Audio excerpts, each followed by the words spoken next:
Greetings, everyone. Scotty Reed here, Black Talk Radio News. And on this particular segment, I want to continue, as I will throughout this month, raise the issue of the NCAA in a lawsuit against a former student athlete who filed a lawsuit saying that student athletes should be paid as work study students in the very least.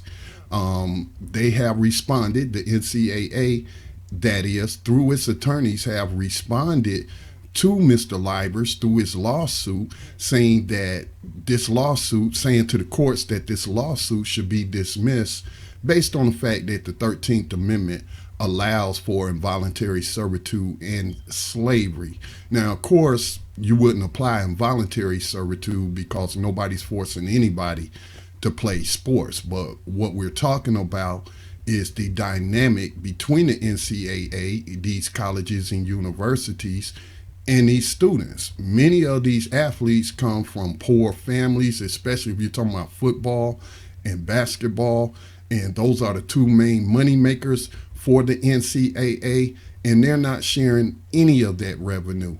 The NCAA was just paid over $8 billion to air March Madness, the basketball tournament that starts March the 13th. Now, this isn't just a one-shot thing. They are constantly, every year, making billions and billions of dollars off of these players, but yet they have these rules in place that prevent these players from even supporting themselves. I mean, it's ridiculous. I did not know that student athletes were prohibited from getting jobs, and also not allowed to participate in these work-study programs. Now, I don't know where they would find the time to have a second job or to participate in a work-study program, considering how much time is spent in that weight room, on that football field, on that basketball court, in the film study room, in the training room. Where would they find the time? Okay. And so, this is why you see a lot of these colleges, well, I shouldn't say a lot, but over the decades, we have heard about, these players being paid under the table and what have you. Why not bring it all above board? Y'all know that y'all making billions of dollars off of these children, and I'm gonna call them children because technically they still are children. I mean, if my daughter goes off to college and is in college, I'm hopefully sending her money, helping to support her as she works her way through college. But many of these young people are still dependents. And I think these parents really need to come together and speak out on the exploitation of their children. But I'm really not seeing the level of news coverage that I should be seeing on this story. Is it sports related? Yes, it's sports related, but it's also related to social, economic, and political issues here in the United States. And you have a organization that represents colleges and universities that have been teaching students that slavery was abolished after the Civil War with the passage of the 13th Amendment. But here we have this same body represented through its attorneys in a court of law saying that we shouldn't have to pay them because the 13th Amendment allows for slavery. Now, for those that have never seen the 13th Amendment, let me just pull it up on the screen for you. Where is the 13th Amendment? All right, here it is. The 13th Amendment, Section 1 says, neither slavery nor involuntary servitude, except as a punishment for crime whereof the party shall have been duly convicted, shall exist within the United States or any place subject to their jurisdiction. Section 2, Congress shall have power to enforce this article by appropriate legislation. All right, this is the amendment that led to what people are calling today mass incarceration. In the 1800s, you had the convict leasing program pop up. You had federal prisons that were privatized. And it's just another form of slavery. If you've never seen the documentary or read the book Slavery by Another Name, check it out. Also check out the Ava DuVernay Netflix documentary, The 13th. And hopefully it'll be made clear to you that slavery was actually never abolished in this country. How can you say you abolishing something, but then you carve out this exception? And then your country today in 2018 has the largest prison slave labor force on the face of the planet, where these prisoners do work for Fortune 500 companies. They may be working in call centers. I mean, there are some prisons that have call centers that have been built onto the prison. Okay, so you got I think it's Allstate. I don't want to make a mistake. So, but it's one of those insurance companies that I'm sure runs a call center using prisoners. Prisoners process fish, beef, and poultry. Okay, the Starbucks, some of the contractors they use prison slave labor. McDonald's, Wendy's. You got Walmart, Target. Slavery is big business in the United States and always has. And rather than abolish this evil institution, they carved out an exception for it as so-called punishment for crime. Now, we know most of the people in prison shouldn't even be in prison. The majority of the people in prison are not in prison because of rape, robbery, bank robbing, or anything of the sort. The majority of the people that are in prison because of the United States so-called war on drugs. Okay? So most of the people that's in prison don't even belong there. But we know from President Nixon, former President Nixon's former chief of staff, that he was targeting black people as well as hippie war protesters with the drug war to put these people in prison to silence dissent. Now, that was his reason, but the primary reason is for profit. This country was founded on slavery, and it still exists to a large degree on slavery in several different forms. I used to be one of those people who recognized that slavery was never abolished when I read the 13th Amendment, but I was hesitant to compare college athletes to slaves. All right, I just didn't see it until I read Sean King's article on The Intercept, and he brought to light that they responded to this lawsuit, and this isn't the first time they've used this in trying to get a lawsuit dismissed that was filed against them by a student athlete. But Sean King, brought it to our attention that, hey, they citing the 13th Amendment as the reason as to why they should not have to pay student athletes. That's vile, that's sick, it's disgusting. These college athletes have not been convicted of any crimes, and for the NCAA to even cite the 13th Amendment just tells you what they think about these student athletes. Now, I'm not seeing the level of coverage that I expect to see on such a serious issue. This, again, is a social, political, economic issue. They should be discussing this on your cable news channels that discuss politics and social issues. But I, as of yet, have not seen it, this story go outside of the sports world circle. But now you do have some former college athletes and former NBA players who are weighing in, on the issue of NCAA not paying its college athletes. So let's give a listen to this video where you have Baron Davis, Isaiah Thomas, Chris Webber, and Amari Stoudemire, Hall of Famers, Hall of Famer, former NBA players, and they are discussing this issue. Pay close attention to the arguments that they are making.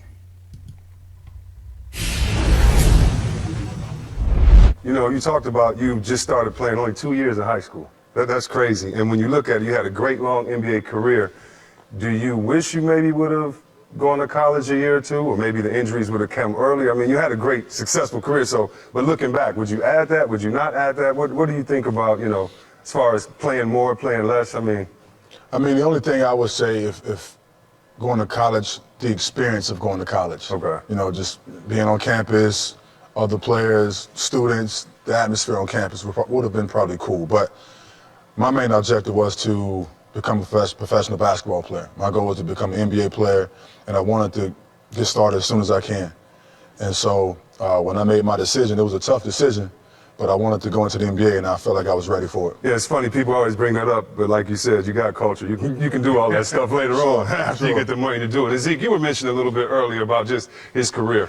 Well, he definitely made the right decision in terms of leaving high school to go into the NBA because, you know, had you gone to college, you know, there's a thing called paid labor, and then there's unpaid labor. And in the NCAA, you would have been part of the unpaid labor. And that means you would have got no money. Right. But in the NBA, you were able to get paid, and you were able to fulfill all your dreams culturally and everything else. And, you know, there's a big argument going on right now about the NCAA and players being paid or actually being able to take out loans. Can you get a loan? Can somebody really help you? And what the NCAA has become and what it is right now and how the contracts are basically structured. You know, they're indentured servants contracts. Your scholarship, you are an indentured servant. You really give up your name, likeness, so forth and so on, and you're not paid for it. And at some point in time, they were able to sell you on scholarship and education being the thing that you basically were compensated with. But revenues have continued to rise, and we all understand this as NBA players, you know, because right now in college, right, their salaries are capped. Right? Right. Their salaries are capped at scholarship, and I don't know what the scholarship is. Not the coaches, right? The players. Just the players. The coaches getting that guap. Players only. Players only.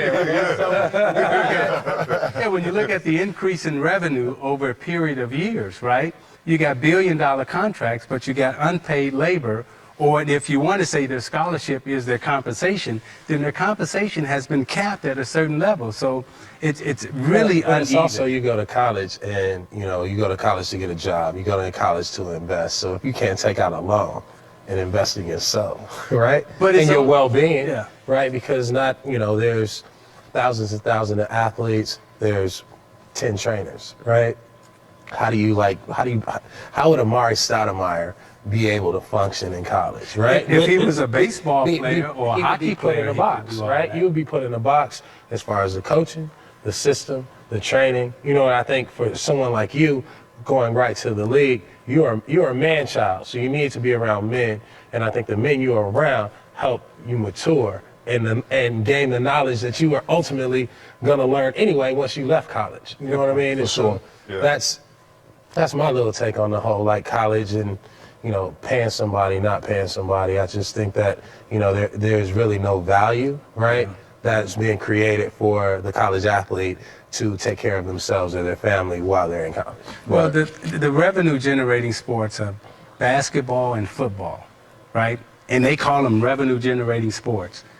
They should be paid in those sports. So now if you were a baseball player or a hockey player, tennis, golf, all those people can go out and get agents and leave school early, and nobody's really that concerned about their education, right? Yeah.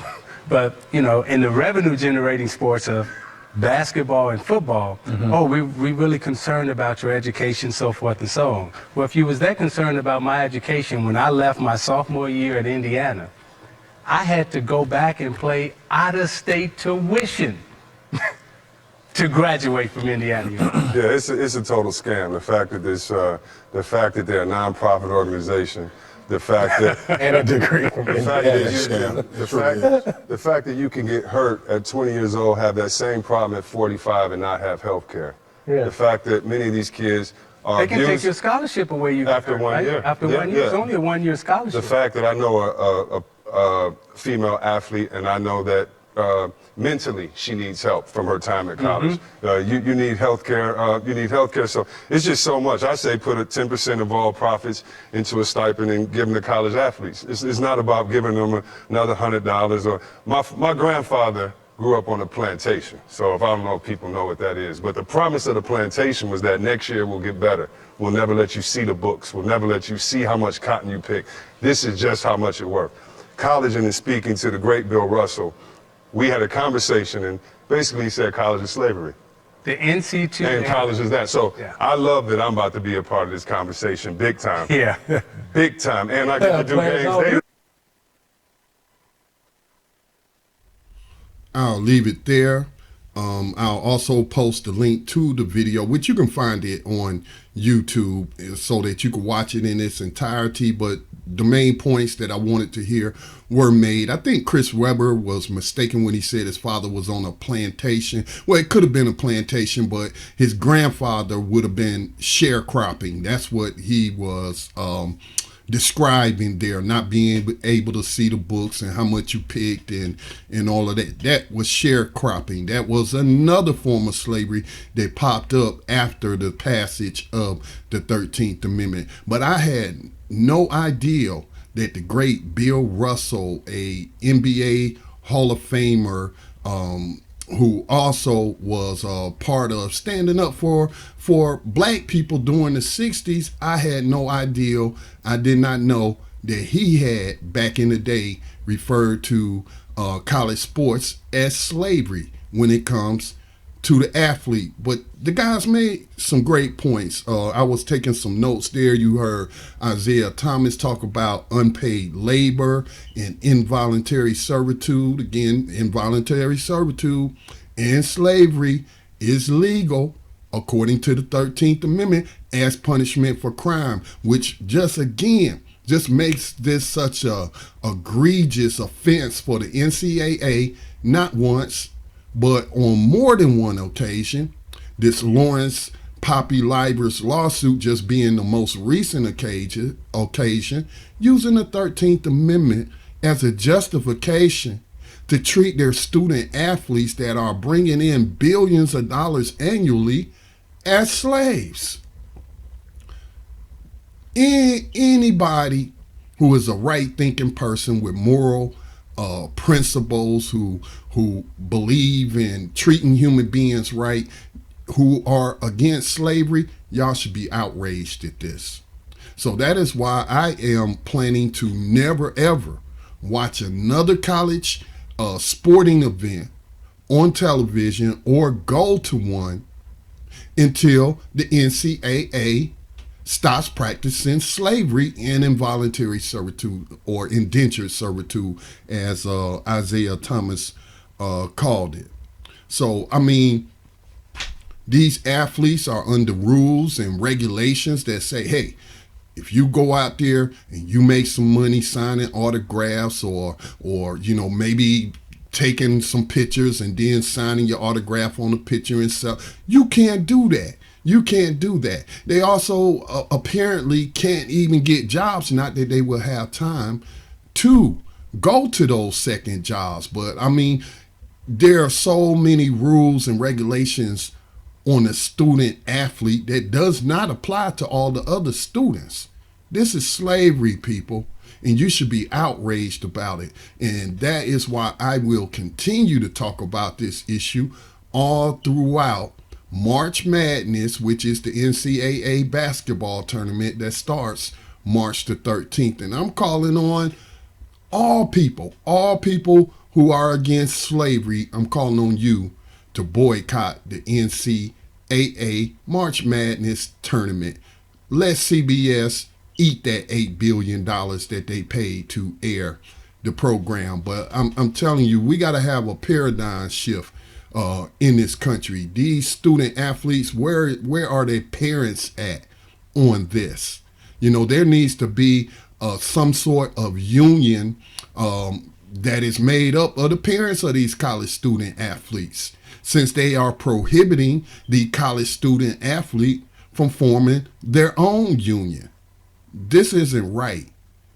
There's no justice in this whatsoever. and I used to shy away from any argument comparing college athletes to our people that's in prison on these nonviolent drug crimes, wrongfully convicted, many of them. You know, I used to resist that comparison.